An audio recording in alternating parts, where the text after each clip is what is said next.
दोस्तों, क्या आपने कभी सोचा है कि एक साधारण सी डिलीवरी किसी की जिंदगी हमेशा के लिए बदल सकती है? क्या आपने कभी महसूस किया है कि कुछ रास्ते, कुछ घर और कुछ जगहें सिर्फ नक्शे पर नहीं होती, बल्कि किस्मत में लिखी होती हैं? आज की इस कहानी में एक डिलीवरी बॉय निकलेगा अपनी रोजी रोटी कमाने, लेकिन रास्ते में उसका सामना होगा उस सच्चाई से जिसे जान लेने के बाद नींद भी साथ छोड़ देती है। तो तैयार हो जाइए डर, रहस्य और सच्चाई के इस सफर के लिए। सुनिए पूरी कहानी सिर्फ हमारे चैनल डर की दास्तान पर। डर की दास्तान, जहां हर आवाज एक कहानी है और हर कहानी एक नया डर। उस दिन की शुरुआत बिल्कुल आम दिनों जैसी ही हुई थी। सुबह जब आंख खुली तो मोबाइल की स्क्रीन पर पहले से 3 मिस्ड कॉल और 5 नोटिफिकेशन चमक रहे थे। डिलीवरी ऐप से बार बार ऑर्डर आने के मैसेज। मैंने करवट बदली, तकिए में मुंह छुपाया और मन ही मन बड़बड़ाया, काश आज छुट्टी होती। लेकिन छुट्टी जैसे शब्द मेरी जिंदगी से कब के गायब हो चुके थे। मैं गुजरात के भावनगर शहर में रहता हूं। एक छोटा सा किराए का कमरा, टूटी हुई अलमारी, एक पुराना पंखा और कोने में खड़ी मेरी बाइक, यही मेरी पूरी दुनिया थी। माँ पापा गांव में रहते थे, मैं यहां अकेला था। पढ़ाई अधूरी रह गई थी, इसीलिए डिलीवरी का काम ही सहारा था। मैं उठा, जल्दी से मुंह धोया, कल की बची हुई रोटी खाई और यूनिफॉर्म पहन ली। मोबाइल ऑन किया, ऑनलाइन। बस फिर क्या था, ऑर्डर पर ऑर्डर आने लगे। सुबह एक होटल से बिरयानी, फिर मेडिकल स्टोर से दवाई, फिर किसी ऑफिस में सैंडविच। दोपहर होते होते बदन टूटने लगा था।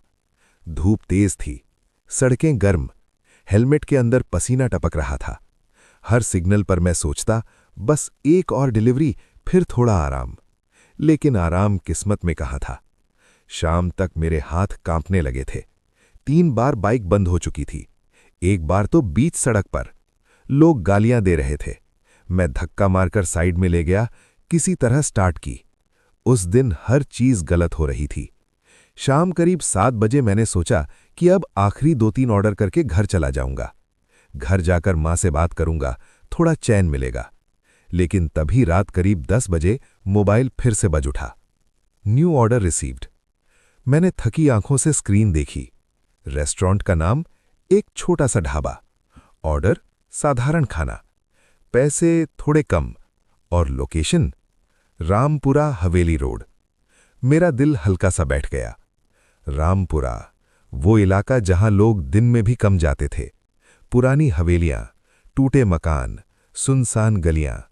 मैंने कई बार सुना था कि वहां पहले कोई बड़ी आग लगी थी जिसमें कई लोग मर गए थे। उसके बाद से वो जगह बदनाम हो गई थी। मैंने पास खड़े एक दूसरे डिलीवरी बॉय से कहा, यार ये रामपुरा का ऑर्डर है, अजीब जगह है। वो हंस दिया, डरता है क्या, जाना, भूत वूत कुछ नहीं होता। मैं भी हंसने की कोशिश की, लेकिन अंदर कुछ अजीब सा लग रहा था। फिर भी मजबूरी थी, ऑर्डर कैंसिल करता तो रेटिंग गिरती। इसीलिए हेलमेट पहना, बैग कंधे पर डाला, बाइक स्टार्ट की और निकल पड़ा। रात गहरी हो चुकी थी, सड़कें लगभग खाली थीं। कभी कभी कोई ट्रक निकल जाता, कभी कोई कुत्ता भौंक देता। स्ट्रीट लाइटें कुछ जगह जल रही थीं, कुछ जगह बंद थीं, जैसे रास्ता खुद ही टूट टूट कर बिखरा हो। जैसे जैसे मैं रामपुरा के पास पहुंचा, माहौल बदलने लगा। हवा ठंडी होने लगी, आसपास के घर पुराने होते गए। खिड़कियां काली, दरवाजों पर जंग लगे ताले। कई मकानों से अजीब सी बदबू आ रही थी, सड़ी हुई, नमी भरी। मुझे ऐसा लगा जैसे कोई मुझे देख रहा हो। मैंने पीछे देखा, कोई नहीं। फिर भी दिल तेज धड़कने लगा। लोकेशन पर पहुंचा तो सामने एक बहुत बड़ी हवेली थी, बहुत पुरानी, बहुत डरावनी। ऊंची दीवारें, टूटा हुआ गेट, लोहे का फाटक आधा खुला था। अंदर घना अंधेरा। मोबाइल देखा, डिलीवर इनसाइड द गेट। मैंने निगल लिया, अंदर जाना है सच में। मैं कुछ सेकंड वहीं खड़ा रहा। मन किया वापस लौट जाऊं, लेकिन फिर पैसे और रेटिंग याद आ गई। मैंने धीरे से गेट धक्का दिया। किर्र, आवाज इतनी तेज लगी कि दिल उछल गया। अंदर आंगन था, जगह जगह घास, टूटी हुई फर्श, दीवारों पर काले धब्बे, जैसे आग के निशान हों। मैंने आवाज लगाई, डिलीवरी, कोई है? सन्नाटा, सिर्फ मेरी सांसों की आवाज। मैं थोड़ा आगे बढ़ा, तभी ऊपर से कुछ गिरने की आवाज आई। धप। मैं डर कर रुक गया, दिल धक धक करने लगा। देखा तो सूखे पत्ते थे। मैं खुद को समझाया, डर मत, बस वहम है।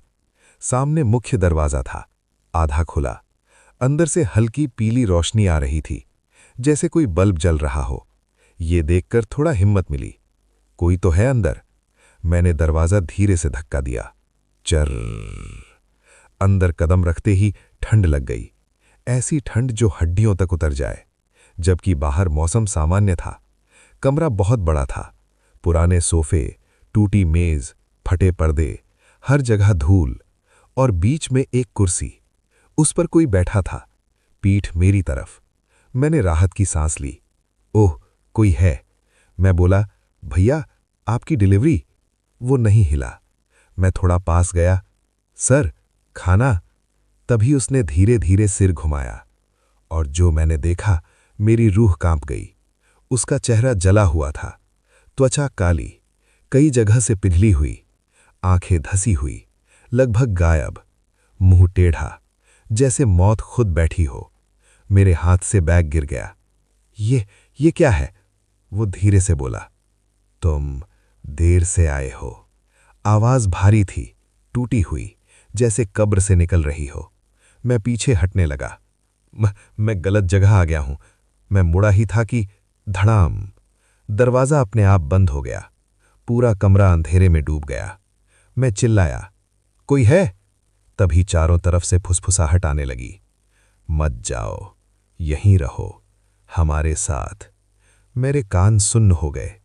मैंने फोन निकाला, टॉर्च ऑन की। रोशनी से दीवारें दिखीं।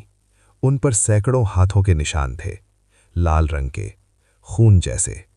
और फिर कुर्सी खाली थी। वो आदमी गायब था। मेरे पीछे किसी ने फुसफुसाया, डिलीवरी बॉय। मैंने पलट कर देखा। वो ठीक मेरे पीछे खड़ा था। अब उसका चेहरा और करीब था, और वो मुस्कुरा रहा था, खून से भरी मुस्कान। उसने मेरा हाथ पकड़ लिया, बर्फ जैसा ठंडा, और बोला, अब तुम यहां से नहीं जाओगे। उसका हाथ मेरी कलाई पर था, इतना ठंडा कि जैसे किसी ने बर्फ की सिल्ली से छू लिया हो। मेरे पूरे शरीर में झुरझुरी दौड़ गई। मैंने झटके से हाथ छुड़ाने की कोशिश की, लेकिन उसकी पकड़ लोहे जैसी मजबूत थी। छोड़ो मुझे, मेरी आवाज कांप रही थी। वो हंसा, लेकिन वो हंसी नहीं थी। ऐसा लगा जैसे किसी पुराने रेडियो में शोर आ रहा हो। अब बहुत देर हो चुकी है। उसकी आंखें खाली थीं, फिर भी मुझे लग रहा था जैसे वो मुझे घूर रहा हो। मैंने पूरी ताकत लगाई, मुझे जाने दो। मैंने उसे धक्का देने की कोशिश की। वो एक कदम भी पीछे नहीं हटा, उल्टा उसने मुझे अपनी तरफ खींच लिया। मैं लगभग गिर ही पड़ा। मेरे पैरों से ताकत खत्म हो रही थी। दिल इतनी तेज धड़क रहा था कि लगा अभी फट जाएगा। उसने धीरे धीरे मुझे कमरे के कोने की तरफ घसीटना शुरू किया। फर्श पर मेरे जूते घिसट रहे थे, चर्र चर्र की आवाज गूंज रही थी। मैं रोने लगा, भैया प्लीज मुझे छोड़ दो, मेरी माँ है, मैं घर जाना चाहता हूं। लेकिन उसके चेहरे पर कोई भाव नहीं था, कोई दया नहीं, कोई इंसानियत नहीं, बस खालीपन। कोने में एक बड़ा सा शीशा लगा था, बहुत पुराना, कई जगह से टूटा हुआ, धूल से भरा। उसने मुझे उसके सामने खड़ा कर दिया और भारी आवाज में बोला, देखो। मैंने मना करने की कोशिश की, नहीं नहीं देखना, लेकिन उसकी पकड़ ने मुझे मजबूर कर दिया। मैंने धीरे धीरे शीशे की तरफ देखा, और जो मैंने देखा, मेरी सांस रुक गई। शीशे में मैं अकेला नहीं था, मेरे पीछे 4 लोग खड़े थे। सबके कंधे पर डिलीवरी बैग, सबकी यूनिफॉर्म जली हुई, सबका चेहरा काला पड़ा हुआ, आंखें खाली, बेजान। मैं चीख पड़ा, ये कौन है? वो बोला, ये तुम्हारे जैसे थे, काम करने आए थे, घर लौटना चाहते थे, लेकिन लौट नहीं पाए। मेरे हाथ कांपने लगे। मतलब ये सब मर चुके हैं। उसने धीरे से सिर हिलाया। हाँ, बहुत साल पहले इस हवेली में आग लगी थी। रात में सब सो रहे थे, कोई बच नहीं पाया। मेरे दिमाग में तस्वीरें बनने लगीं, लोग जलते हुए, चीखते हुए, मदद मांगते हुए। तो फिर आप? मैंने डरते हुए पूछा। वो बोला, हम अब यहीं रहते हैं। जो भी यहाँ आता है वो हमारे साथ रह जाता है। हम अकेले नहीं रहना चाहते। मेरे अंदर कुछ टूट गया। नहीं, नहीं रह सकता। मुझे जीना है। मुझे मेरी माँ के पास जाना है। मेरी आंखों से आंसू बहने लगे। मैंने जेब में हाथ डाला। फोन अभी भी था। बैटरी 12%। नेटवर्क नहीं। लेकिन एक आइडिया दिमाग में आया। मैंने धीरे से टॉर्च ऑन की। उसकी आंखों में सीधी रोशनी मारी। वो अचानक पीछे हटा। आह! जैसे उसे दर्द हुआ हो। उसकी पकड़ ढीली पड़ गई। बस वही मौका था। मैंने पूरी ताकत से उसे धक्का दिया। वो दीवार से टकराया। धड़ाम। पुरानी ईंटें गिर पड़ी। मैं बिना पीछे देखे भागा, सीधा दरवाजे की तरफ। अंधेरे में गिरता पड़ता, कभी मेज से टकराता, कभी कुर्सी से। पीछे से आवाज आई, तुम भाग नहीं पाओगे, हम तुम्हें छोड़ेंगे नहीं। मेरे कानों में गूंज रही थी। दरवाजा सामने था, लेकिन बंद। मैंने धक्का मारा, नहीं खुला। दूसरी बार मारा, फिर तीसरी बार, पूरी ताकत से। कंधे में दर्द होने लगा। खुल जा, खुल जा। मैं रोने लगा। पीछे कदमों की आवाजें आ रही थी, कई लोगों के, जैसे भीड़ आ रही हो। मैंने पास देखा, एक लोहे की रॉड पड़ी थी, शायद किसी पुरानी कुर्सी का हिस्सा। मैंने उठाई और ताले पर जोर से मारी। कटक। पहली बार नहीं टूटा, दूसरी बार कटक, तीसरी बार धड़ाक। ताला टूट गया। मैं बाहर आंगन में गिर पड़ा। तभी तेज बारिश शुरू हो गई। बूंदें मेरे चेहरे पर पड़ने लगीं, लेकिन मुझे कुछ महसूस नहीं हो रहा था। मैं उठकर गेट की तरफ दौड़ा। पीछे से फुसफुसाहट आ रही थी, रुको, मत जाओ, हम अकेले हैं। मैंने पलट कर देखा, वो सब मेरी तरफ बढ़ रहे थे। जले हुए चेहरे, खाली आंखें, टूटे शरीर, जैसे मौत चल रही हो। मैं चिल्लाया। गेट पर पहुंचा, धक्का मारा, नहीं खुला। ताला लगा था। मेरे हाथ कांप रहे थे, आंसू बह रहे थे। भगवान, बचा लो। तभी मेरी नजर पास पड़े एक पत्थर पर पड़ी। मैंने उठाया, पूरी ताकत से ताले पर मारा। धड़ाम। एक बार, दो बार, तीन बार, कटक। ताला टूट गया। मैं बाहर भागा। बाइक वहीं खड़ी थी। मैंने चाबी डाली, हाथ कांप रहे थे। पहली किक, नहीं चली। दिल बैठ गया। दूसरी, नहीं। तीसरी, चल जा प्लीज। व्रर। बाइक स्टार्ट हो गई। मैंने बिना पीछे देखे एक्सेलरेटर घुमा दिया। हवा मेरे चेहरे पर चुभ रही थी। आंसू और बारिश मिलकर बह रहे थे। कुछ दूर जाकर मैंने पीछे देखा। वहां कोई हवेली नहीं थी, सिर्फ खाली मैदान, झाड़ियां, जैसे वहां कभी कुछ था ही नहीं। मैं सीधा अपने कमरे पहुंचा, दरवाजा बंद किया, कुंडी लगाई और फर्श पर बैठ गया। सुबह तक आंख नहीं लगी। हर बार आंख बंद करता, वो जला हुआ चेहरा दिखता, वो आवाजें गूंजती। लेकिन मुझे लगा सब खत्म हो गया, मैं बच गया। पर असली डर तो अगले दिन शुरू हुआ, जब सुबह मेरे फोन पर नोटिफिकेशन आया, न्यू ऑर्डर रिसीव्ड, और लोकेशन था रामपुरा हवेली रोड, और कस्टमर का नाम मेरा ही था। सुबह की हल्की रोशनी खिड़की से अंदर आ रही थी, लेकिन मेरे लिए वो सुबह नहीं थी। वो किसी डरावने सपने का अगला हिस्सा लग रही थी। मैं पूरी रात सो नहीं पाया था। जब भी आंख बंद करता, वही जला हुआ चेहरा सामने आ जाता, वही ठंडी उंगलियां, वही आवाज, अब तुम यहां से नहीं जाओगे। मैं पसीने में भीगा हुआ उठा, कपड़े तक गीले थे, दिल अभी भी तेज धड़क रहा था। मैंने पास रखा मोबाइल उठाया, स्क्रीन ऑन की, और वहीं वो notification, new order received, location Rampura हवेली रोड, कस्टमर नेम आदित्य। मेरा नाम, मेरा ही नाम। मेरे हाथ कांपने लगे। मोबाइल हाथ से छूटते छूटते बचा। ये कैसे हो सकता है? मैंने जल्दी से ऐप खोला, ऑर्डर डिटेल चेक की। सब कुछ सही लग रहा था, रेस्टोरेंट, खाना, पैसे। लेकिन कस्टमर, मैं खुद। मेरी फोटो तक लगी थी, वही प्रोफाइल फोटो जो मैंने महीनों पहले लगाई थी। मुझे ऐसा लगा जैसे किसी ने मेरी पहचान चुरा ली हो, या फिर कुछ और ही था। मैंने तुरंत ऐप बंद कर दिया, फोन साइड में फेंक दिया और दीवार से पीठ लगाकर बैठ गया। नहीं, ये सच नहीं हो सकता। कल जो हुआ वो सपना था। हाँ, बस डर के कारण दिमाग खेल खेल रहा है। मैं खुद को समझाने लगा, लेकिन दिल नहीं मान रहा था, क्योंकि सब बहुत असली था, बहुत ज्यादा असली। मैंने उठकर पानी पिया, मुंह धोया, आईने में खुद को देखा। आंखों के नीचे काले घेरे, चेहरा पीला, ऐसा लग रहा था जैसे मैं कई साल बूढ़ा हो गया हूं। मैंने फैसला किया, आज काम पर नहीं जाऊंगा, आज छुट्टी लूंगा, फोन बंद कर दूंगा, सब भूलने की कोशिश करूंगा। मैंने ऐप ऑफलाइन कर दिया, मोबाइल साइलेंट पर डाला और बिस्तर पर लेट गया।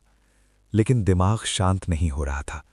हर 5 मिनट में लगता कोई दरवाजे पर खड़ा है, कोई मुझे देख रहा है। मैं उठकर देखता, कुछ नहीं। दोपहर हो गई, भूख नहीं लगी, शाम हो गई, फिर भी डर कम नहीं हुआ।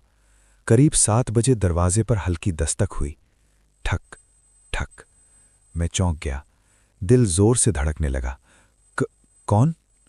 कोई जवाब नहीं। फिर दोबारा ठक ठक। मैं धीरे धीरे दरवाजे के पास गया, झरोखे से बाहर देखा। सामने मेरा पड़ोसी राहुल खड़ा था।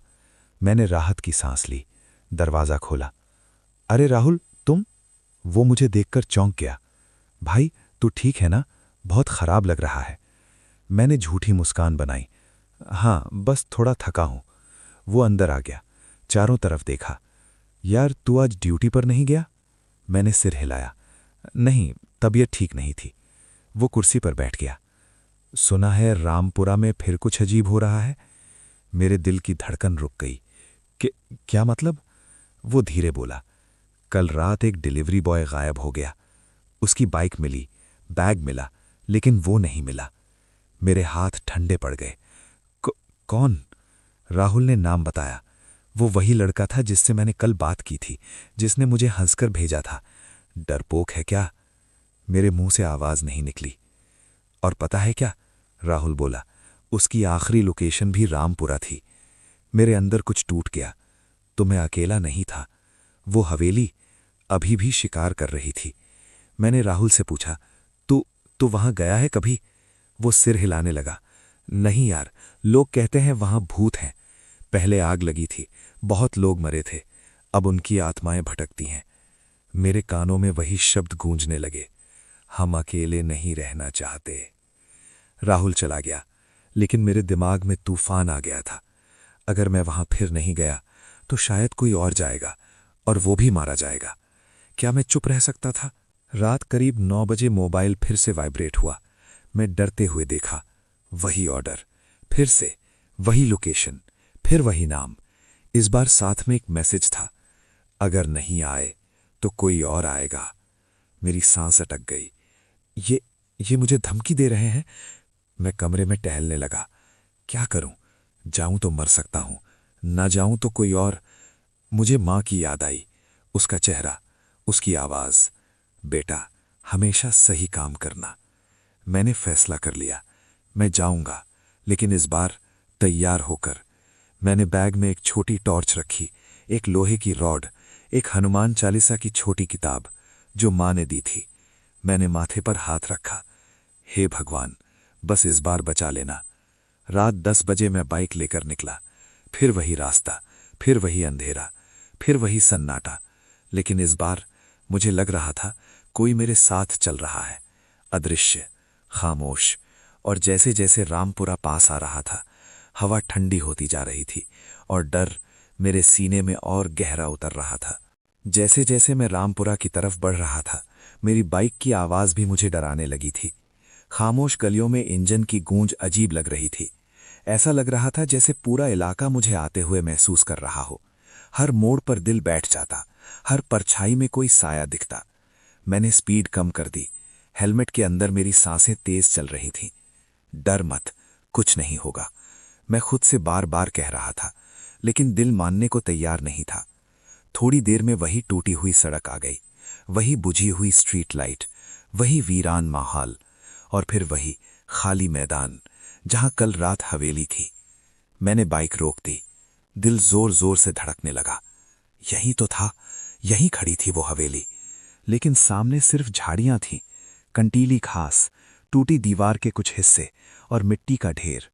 कुछ भी नहीं जो हवेली जैसा लगे। मैं बाइक से उतरा, हाथ कांप रहे थे।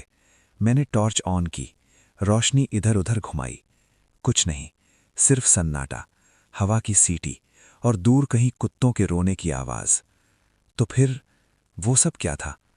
सपना या मेरा दिमाग खराब हो गया है? मैंने धीरे धीरे कदम आगे बढ़ाए।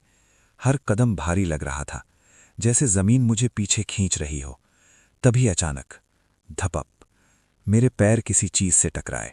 मैं लड़खड़ा गया। नीचे देखा, वो एक बैग था, डिलीवरी बैग, जला हुआ, आधा पिघला हुआ। मेरी सांस अटक गई। मैं पहचान गया, वो उसी लड़के का बैग था जो गायब हुआ था, राहुल ने जिसका नाम बताया था। तो ये सब सच है, वो जगह अभी भी मौजूद है। मैंने बैग उठाया, अंदर झांका। कुछ राख, कुछ जले हुए कागज और एक मोबाइल, टूटा हुआ, स्क्रीन काली। मैंने उसे जेब में डाल लिया, शायद बाद में पुलिस को दे सकूं।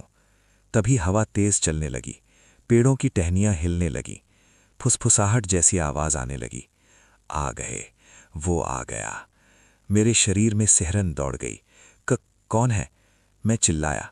कोई जवाब नहीं, लेकिन मुझे महसूस हुआ अब मैं अकेला नहीं हूं। मैंने हनुमान चालीसा निकाली, धीरे धीरे पढ़ने लगा। श्री गुरु चरण सरोज रज। आवाज कांप रही थी। तभी सामने की हवा में कुछ धुंधला सा बनने लगा, जैसे धुआं जमा हो रहा हो। वो धीरे धीरे आकार लेने लगा और फिर वो हवेली उभर आई, धीरे धीरे, ईंट दर ईंट, दीवार दर दीवार, जैसे कोई फिल्म उल्टी चल रही हो। कुछ सेकंड में ही पूरी हवेली मेरे सामने थी। वही डलावनी, वही टूटी, वही अंधेरी। मैं पीछे हट गया। नहीं, लेकिन मेरे पैर जैसे जड़ हो गए थे। मुख्य दरवाज़ा अपने आप खुल गया।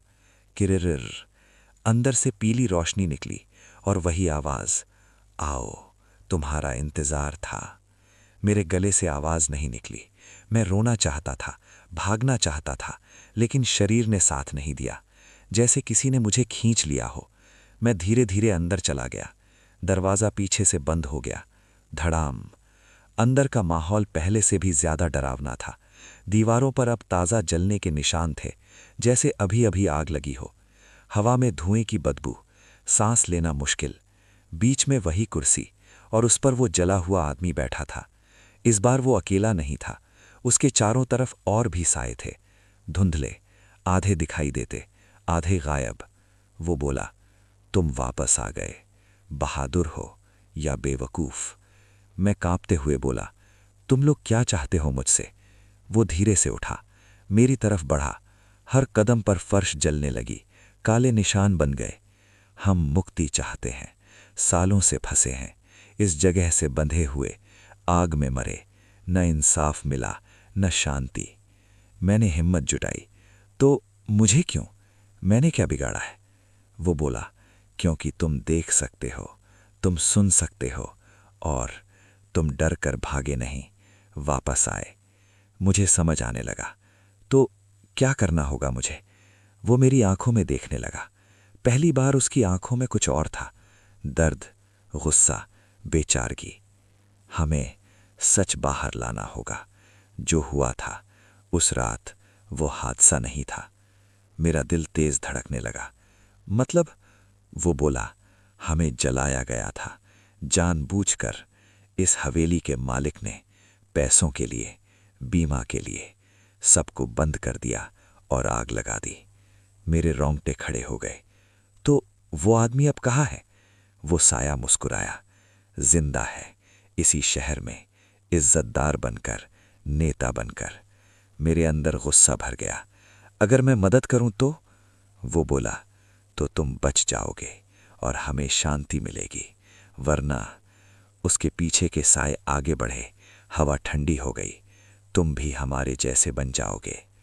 मैंने आंख बंद की, माँ का चेहरा याद किया और कहा, ठीक है, मैं सच सामने लाऊंगा, वादा करता हूं। तभी अचानक सब रुक गया। हवा थम गई, आवाजें बंद हो गईं। वो जला हुआ आदमी धीरे से बोला, कल रात हम तुम्हें सब दिखाएंगे, सबूत देंगे, तैयार रहना। और अगले ही पल मैं फिर से उस खाली मैदान में खड़ा था। हवेली गायब, साए गायब, सिर्फ मैं और मेरी कांपती हुई सांसें। हाथ में वही जला हुआ बाग और जेब में टूटा मोबाइल।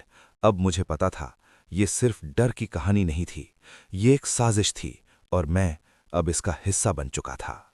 उस रात मैं घर कैसे पहुंचा मुझे खुद याद नहीं। पैर अपने आप चल रहे थे, दिमाग सुन्न था, दिल भारी, जैसे किसी ने मेरे अंदर पत्थर भर दिए हों। कमरे में घुसते ही मैंने दरवाज़ा बंद किया, कुंडी लगाई, फिर सीधा फर्श पर बैठ गया। हाथ अब भी कांप रहे थे। जेब से वो टूटा हुआ मोबाइल निकाला। उसे देखते ही शरीर में सिहरन दौड़ गई। ये किसी मरे हुए इंसान की आखिरी निशानी थी। मैंने धीरे से उसे टेबल पर रखा और बिस्तर पर लेट गया। लेकिन नींद कोसों दूर थी। आंख बंद करता तो वही हवेली दिखती, वो जले हुए चेहरे, वो दर्द भरी आवाजें। हमें जलाया गया था, जानबूझकर। मेरे दिमाग में एक ही सवाल घूम रहा था, अगर वो सच कह रहे हैं तो कातिल कौन है? और अगर वो आदमी आज भी जिंदा है तो कितना ताकतवर होगा? नेता, इज्जतदार, मतलब साधारण आदमी नहीं। ऐसे इंसान से टकराना खुद मौत को बुलाना था। सुबह कब हो गई पता ही नहीं चला। मैं बिस्तर से उठा, सिर भारी था, आंखें लाल, जैसे कई दिन से नहीं सोया हो। मोबाइल ऑन किया, कोई नया ऑर्डर नहीं, कोई मैसेज नहीं, सिर्फ सन्नाटा। मैंने राहत की सांस ली, कम से कम आज चैन मिलेगा। मैं नहाया, थोड़ा खाना बनाया, लेकिन गला सूखा था, एक निवाला भी नहीं उतर रहा था।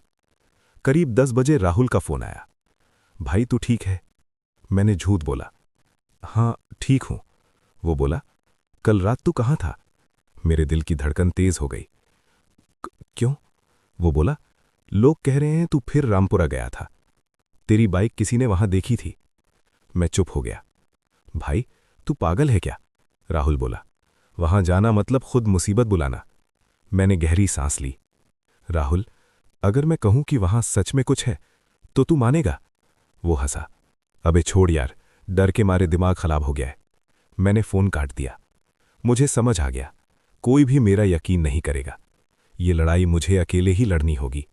मैंने वो टूटा मोबाइल उठाया, चार्जर लगाया। हैरानी की बात, वो चालू हो गया।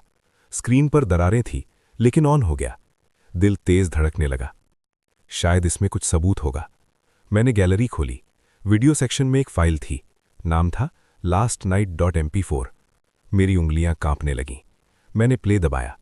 स्क्रीन पर अंधेरा था, फिर धीरे धीरे आग की रोशनी दिखी। लोग चिल्ला रहे थे, खोलो दरवाजा, बचा लो। कैमरा हिल रहा था, कोई भाग रहा था। फिर एक आवाज आई, सब मरेंगे, पैसा मेरा होगा। कैमरा घूमता है और पहली बार मैंने उसे देखा। एक आदमी, सफेद कुर्ता, सोने की घड़ी, चेहरे पर घमंड। वो किसी को फोन पर बोल रहा था, हाँ आग लगा दो, बीमा का पैसा मिल जाएगा। मेरी सांस रुक गई। ये तो, मैंने उसे पहचान लिया। वो था शहर का बड़ा नेता, एक समाजसेवी, टीवी पर आने वाला, जिसे लोग भगवान मानते थे। मेरा सिर घूमने लगा। तो ये है कातिल, यही सबका जिम्मेदार है। मैंने तुरंत वीडियो कॉपी किया, अपने फोन में सेव किया, क्लाउड पर भी अपलोड किया ताकि मिट ना जाए। लेकिन उसी पल मेरे फोन पर एक अनजान नंबर से कॉल आया। मैं डर गया। कुछ सेकंड देखा, फिर उठाया। हेलो? उधर से भारी आवाज आई, तुम बहुत ज्यादा जान चुके हो। मेरा दिल बैठ गया। कौन बोल रहा है? जो तुम्हें जिंदा नहीं छोड़ना चाहता। फोन कट गया। मेरे हाथ से मोबाइल गिर पड़ा। उसे पता चल गया, उसे सब पता चल गया। मैंने खिड़की से बाहर देखा। नीचे एक काली गाड़ी खड़ी थी, शीशे काले, नंबर प्लेट ढकी हुई। 2 लोग अंदर बैठे थे और वो मेरी तरफ देख रहे थे। मेरे अंदर डर की जगह अब गुस्सा आ गया। अगर मैं चुप रहा तो वो आत्माएं कभी शांत नहीं होंगी और मैं भी सुरक्षित नहीं रहूंगा। मैंने फैसला कर लिया, अब पीछे हटने का वक्त नहीं था। मुझे ये सब सबके सामने लाना होगा, चाहे जान चली जाए। तभी मेरे कान में वही जानी पहचानी फुसफुसाहट गूंजी, डरो मत, हम तुम्हारे साथ हैं। मैंने चारों तरफ देखा। कमरा खाली था, लेकिन अब मैं अकेला नहीं था। मैं महसूस कर सकता था, वो आत्माएं मेरे आसपास थीं, मुझे ताकत दे रही थीं। और मुझे पता था, असली लड़ाई अब शुरू होने वाली है। खिड़की के बाहर खड़ी वो काली गाड़ी अब भी वहीं थी, इंजन बंद, लाइट बंद, लेकिन अंदर बैठे लोग साफ दिख रहे थे। दोनों के चेहरे पर मास्क, आंखों में अजीब सी चमक, जैसे शिकारी अपने शिकार को देख रहा हो। मेरा दिल जोर जोर से धड़कने लगा। ये लोग मुझे मारने आए हैं।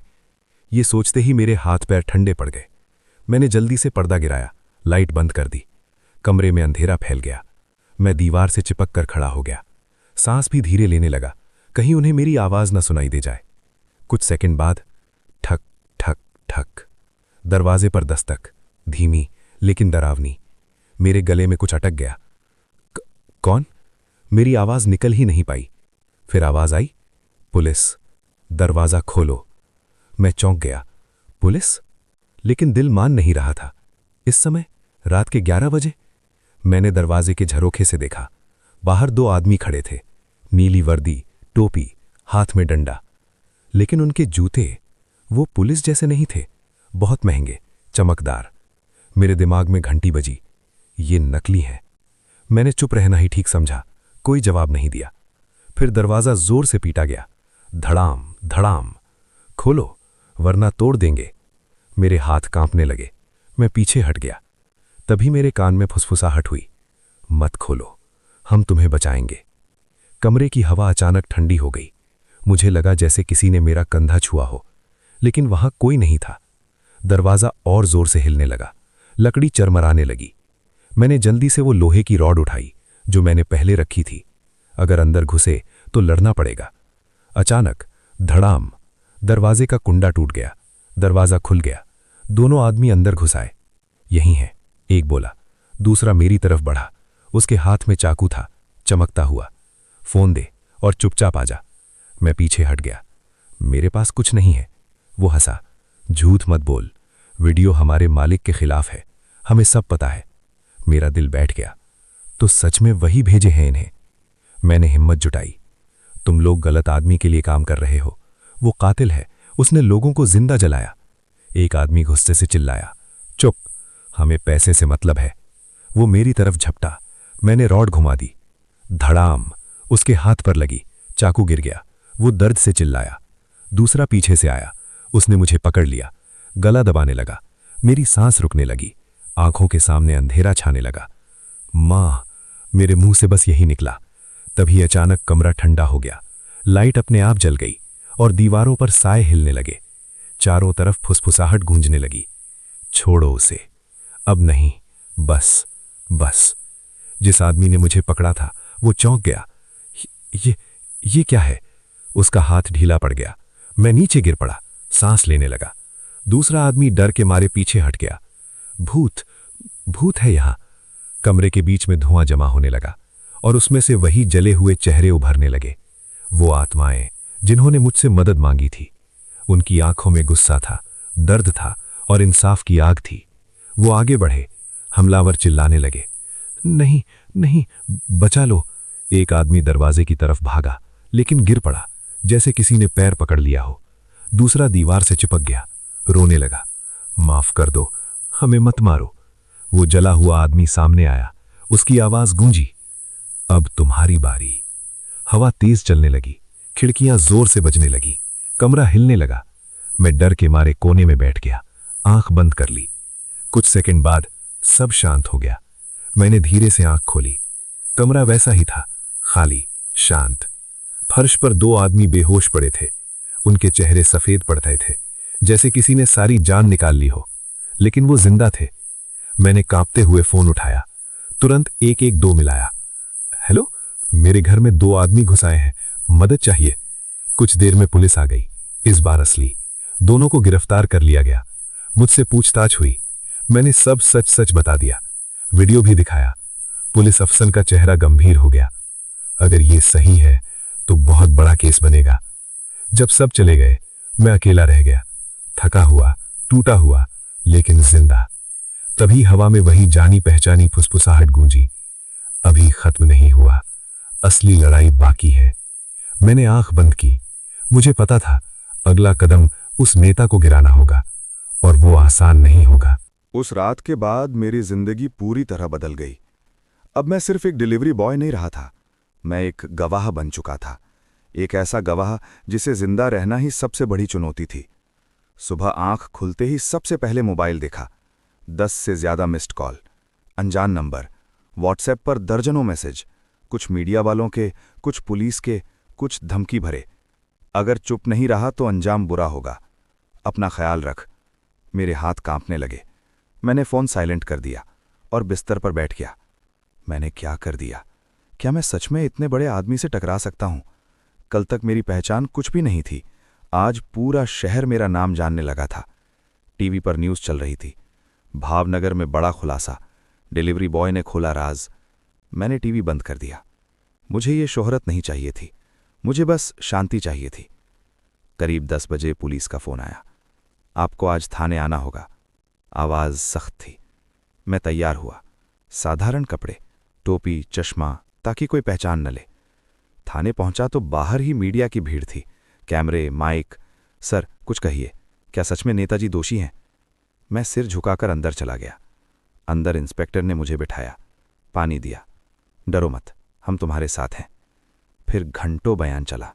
मैंने सब बताया, हवेली, आग, वीडियो, हमलावर, सब कुछ। इंस्पेक्टर गंभीर होता गया। ये केस बहुत बड़ा है, ऊपर से दबाव आएगा, लेकिन हम कोशिश करेंगे। शाम तक मुझे सरकारी गेस्ट हाउस में शिफ्ट कर दिया गया, सुरक्षा के लिए। 2 पुलिस वाले बाहर तैनात थे। कमरा साफ था, लेकिन मुझे कैद जैसा लग रहा था। रात को नींद नहीं आई, हर आहट पर चौंक जाता। तभी आधी रात को खिड़की के बाहर कुछ हिला।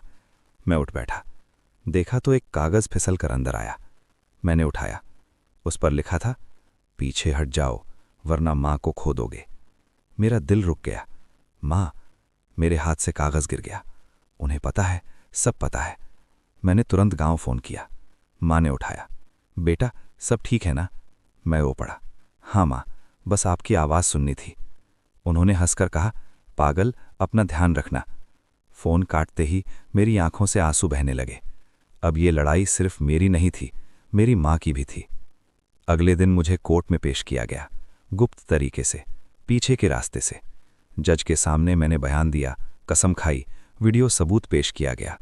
वकीलों में हलचल मच गई। उधर आरोपी नेता के वकील शेर की तरह टूट पड़े। ये लड़का झूठ बोल रहा है, वीडियो नकली है, इसका मानसिक संतुलन ठीक नहीं। मेरे अंदर गुस्सा भर गया, लेकिन मैं चुप रहा। जज ने केस आगे बढ़ाया, तारीख पड़ी। मुझे गवाह संरक्षण में रखा गया, मतलब छुप कर रहना, नया नंबर, कम लोगों से बात, नई पहचान। मैं अब खुलकर सड़क पर भी नहीं चल सकता था। एक दिन राहुल मिलने आया, छुप कर। भाई, तू हीरो बन गया। उसकी आंखों में गर्व था। मैं हंसा नहीं। भाई, मैं डर रहा हूं, बहुत। वो मेरा कंधा पकड़ कर बोला, डर मत, भगवान तेरे साथ है। उसी रात फिर सपना आया। वो हवेली, वो आग, लोग जल रहे थे, लेकिन इस बार वो आत्माएं मुस्कुरा रही थीं, जैसे कह रही हूं, थोड़ा और, बस थोड़ा और। सुबह उठते ही पुलिस ने बताया, नेता को गिरफ्तार करने की तैयारी है, लेकिन उसके लोग अब भी आज़ाद हैं और वो आखिरी चाल चल सकते हैं। मुझे समझ आ गया, सबसे खतरनाक वक्त अब शुरू होने वाला था। दोस्त, उस रात के बाद मेरी नींद जैसे मुझसे रूठ गई थी। आंखें बंद करता तो वही पुराना कुआं, वही औरत की फटी हुई मुस्कान, वही लाल चमकती आंखें सामने आ जाती। शरीर थक चुका था, लेकिन दिमाग जागता रहता था। हर हल्की सी आवाज़ पर मैं चौंक जाता। अगले दिन जब मैं डिलीवरी के लिए निकला तो मन बिल्कुल नहीं था। दिल कह रहा था कि आज काम छोड़ दूं, कहीं दूर चला जाऊं, लेकिन मजबूरी थी। घर का खर्च, माँ की दवाइयाँ, सब कुछ मेरी कमाई पर ही टिका था। मैंने मोबाइल ऑन किया। एक नई डिलीवरी। लोकेशन देखकर ही मेरे हाथ कांप गए। वही इलाका, वही सुनसान रास्ता, वही पुराना गांव। मेरे अंदर से आवाज़ आई, मत जा, आज मत जा। लेकिन फिर दिमाग बोला, अगर नहीं गया तो नौकरी जाएगी। मैंने बाइक स्टार्ट करके निकल पड़ा। रास्ते भर हवा अजीब लग रही थी, न ठंड थी न गर्मी, फिर भी शरीर सहर रहा था। पेड़ों की पत्तियां बिना हवा के हिल रही थीं, जैसे कोई अदृश्य चीज उनके बीच से गुजर रही हो। जब मैं गांव के पास पहुंचा तो मोबाइल का नेटवर्क गायब हो गया। स्क्रीन पर लिखा आया, नो सर्विस। दिल और जोर से धड़कने लगा। गांव में घुसते ही सन्नाटा छा गया। दिन का समय था, फिर भी कोई आदमी बाहर नहीं दिख रहा था। न बच्चे, न औरतें, न बुजुर्ग, सब कुछ वीरान। मैं धीरे धीरे बाइक चलाने लगा। तभी पीछे से किसी ने आवाज दी, भैया। मैं चौंक कर रुका। पीछे देखा, एक छोटा सा लड़का खड़ा था, करीब 8-10 साल का, कपड़े पुराने, चेहरा पीला। क्या हुआ? मैंने पूछा। वो बोला, आप वही हो ना जो रात में भी आते हो? मेरे गले में जैसे कुछ अटक गया। नहीं, मैं तो बस डिलीवरी। लड़का मेरी बात काटते हुए बोला, मत जाओ उस घर में। कौन सा घर? उसने उंगली से आगे की तरफ इशारा किया। जहां आपको जाना है। मेरे पैरों तले जमीन खिसक गई। तुम्हें कैसे पता? वो धीरे से बोला, क्योंकि वहां जो रहती है वो किसी को वापस नहीं जाने देती। कौन रहती है वहां? मैंने धीमे से पूछा। लड़का बोला, वो जो कुएं से निकली थी। मेरे शरीर में झंझनाहट दौड़ गई। तुम्हें कैसे पता? वो पीछे हटने लगा। मेरी दीदी भी गई थी, वापस नहीं आई। ये कहते ही वो भाग गया। मैं वहीं खड़ा रह गया, हाथ पैर सुन्न। कुछ देर बाद मैंने खुद को संभाला और आगे बढ़ा। डिलीवरी का पता अब पास ही था। एक पुराना टूटा फूटा मकान, दीवारों पर काई जमी हुई, खिड़कियां टूटी हुई, दरवाजा आधा खुला। वही घर था। दिल जोर जोर से धड़कने लगा। मैंने खुद से कहा, बस डिलीवरी देकर निकल जाऊंगा, कुछ नहीं होगा। मैंने गेट खोला। अंदर घुसते ही ठंड का झोंका लगा। ऐसी ठंड जैसे किसी ने फ्रिज के अंदर डाल दिया हो। घर के अंदर अंधेरा था, जबकि बाहर धूप थी। मैंने मोबाइल की टॉर्च ऑन की। सामने लंबा कॉरिडोर, दीवारों पर अजीब अजीब निशान, जैसे किसी ने नाखूनों से खुरचा हो। मैं धीरे धीरे आगे बढ़ा। हर कदम के साथ दिल बैठता जा रहा था। तभी पीछे से दरवाजा अपने आप बंद हो गया। धड़ाम। मैं उछल पड़ा। मैंने भागकर दरवाजा खोलना चाहा, लेकिन वो हिल भी नहीं रहा था, जैसे किसी ने बाहर से बंद कर दिया हो। अरे यार, ये क्या हो रहा है? मेरी आवाज कांप रही थी। तभी अंदर से किसी के चलने की आवाज आई। छप छप छप, जैसे कोई गीले पैरों से चल रहा हो। मैं धीरे से मुड़ा। कॉरिडोर के आखिर में वो खड़ी थी। सफेद साड़ी, उलझे बाल, झुकी हुई गर्दन। चेहरा दिखाई नहीं दे रहा था। वही औरत। मेरी सांस रुक गई। आप ही ने ऑर्डर किया था? मैंने कांपती आवाज में पूछा। वो धीरे धीरे मेरी तरफ बढ़ने लगी। हर कदम के साथ उसकी हड्डियों की आवाज आ रही थी। कटक कटक। रख दो, उसने फुसफुसाकर कहा। कहां? उसने अपने पैर के पास इशारा किया। मैंने कांपते हाथों से पैकेट नीचे रख दिया। जैसे ही मैंने पैकेट छोड़ा, उसने अचानक सिर उठा लिया। उसका चेहरा देखकर मेरी चीख निकलते निकलते रह गई। आंखें नहीं थीं, खाली गड्ढे, मुंह असामान्य रूप से खुला हुआ, दांत काले। अब तुम यहीं रहोगे। उसकी आवाज सीधे मेरे दिमाग में गूंज रही थी। अचानक पूरे घर की लाइट बंद हो गई। अंधेरा, पूरा अंधेरा। मैं कुछ भी नहीं देख पा रहा था, सिर्फ उसकी हंसी सुनाई दे रही थी। खर खर खर।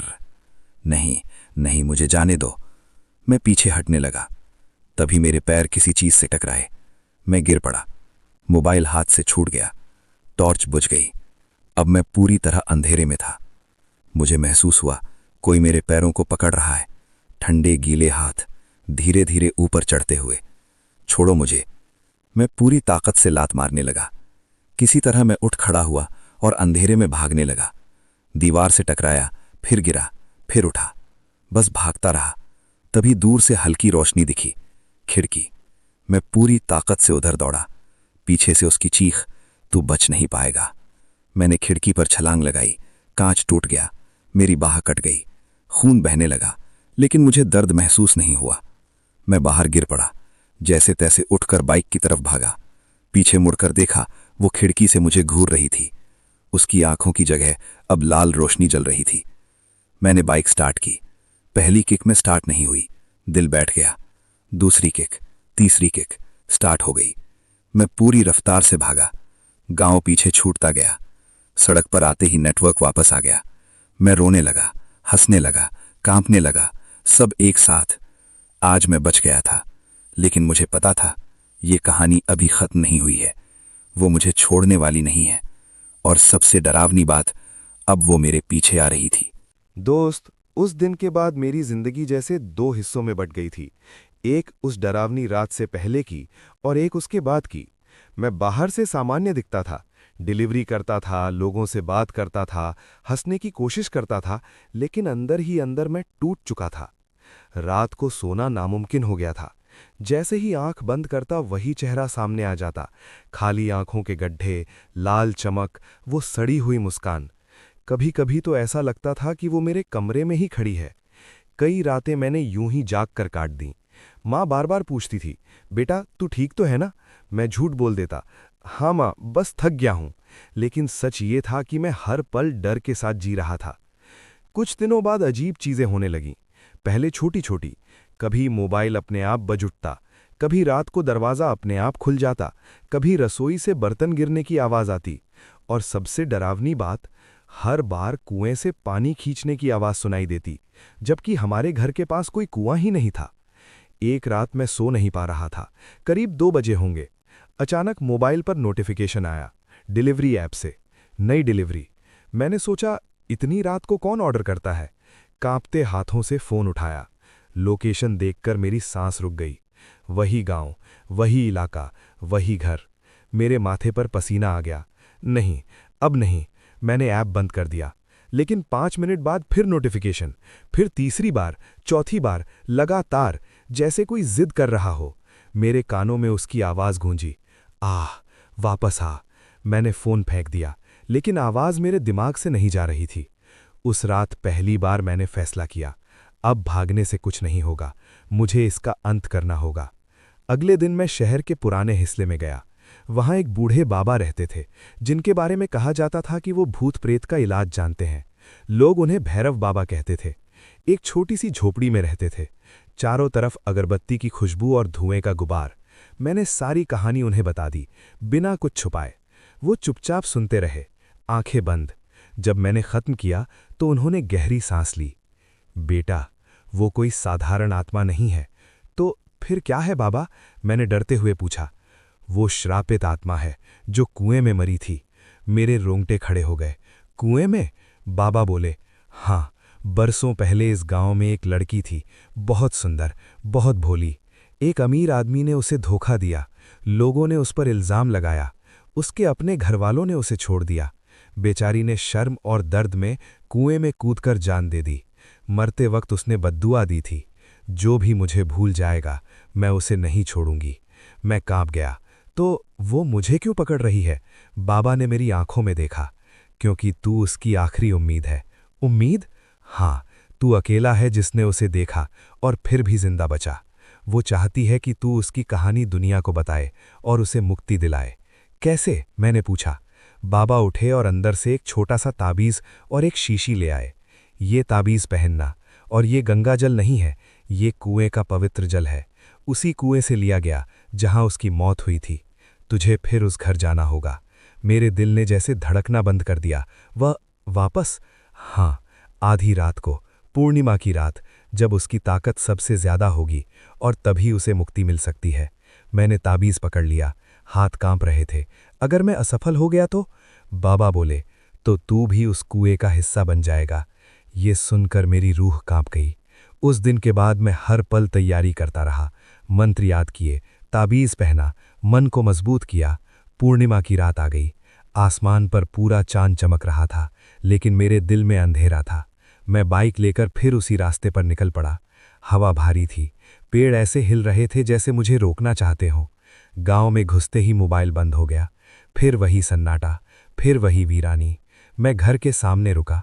दरवाज़ा पहले से खुला था, जैसे कोई मेरा इंतज़ार कर रहा हो। मैंने गहरी सांस ली और अंदर कदम रख दिया। पीछे से दरवाज़ा धीरे से बंद हो गया। अब वापसी का कोई रास्ता नहीं था। दोस्त, दिल इतनी जोर से धड़क रहा था कि लग रहा था अभी सीना फाड़ कर बाहर आ जाएगा। जैसे ही मैंने घर के अंदर कदम रखा, हवा अचानक ठंडी हो गई। दीवारों पर टंगी पुरानी तस्वीरें अपने आप हिलने लगीं। कहीं दूर से किसी के रोने की आवाज़ आने लगी, धीमी, टूटी हुई, दर्द से भरी। मैंने ताबीज़ को कसकर पकड़ लिया। हिम्मत रख, डर मत, मैंने खुद से कहा। घर के अंदर वही लंबा कॉरिडोर था, लेकिन अब वो पहले से भी ज्यादा अंधेरा लग रहा था। छत से पानी टपक रहा था। हर बूंद के गिरने की आवाज़ मेरे दिल पर हथौड़े की तरह पड़ रही थी। टप टप टप। मैं धीरे धीरे आगे बढ़ा। तभी सामने अचानक वो दिखाई दी। सफ़ेद साड़ी, बिखरे बाल, झुका हुआ सिर। लेकिन आज उसका चेहरा और भी डरावना था। आंखों की जगह काली आग जल रही थी, होठों से काला धुआं निकल रहा था। उसकी आवाज़ गूंजी, तू वापस आ गया। मेरे पैर कांपने लगे। हाँ, मैं वापस आया हूं तुझे मुक्त करने। ये सुनते ही वो जोर से हंसी, ऐसी हंसी जैसे हड्डियां टूट रही हों। मुक्ति? मुझे न्याय चाहिए। पूरा घर हिलने लगा, दीवारों पर दरारें पड़ने लगीं। मैं गिरते गिरते बचा। मैं तेरी कहानी सबको बताऊंगा, मैंने चिल्लाकर कहा। तेरे साथ जो हुआ वो गलत था। उसकी हंसी धीरे धीरे रोने में बदल गई। झूठ, सब झूठ, सब ने मुझे छोड़ दिया। उसके आसपास धुआं फैलने लगा।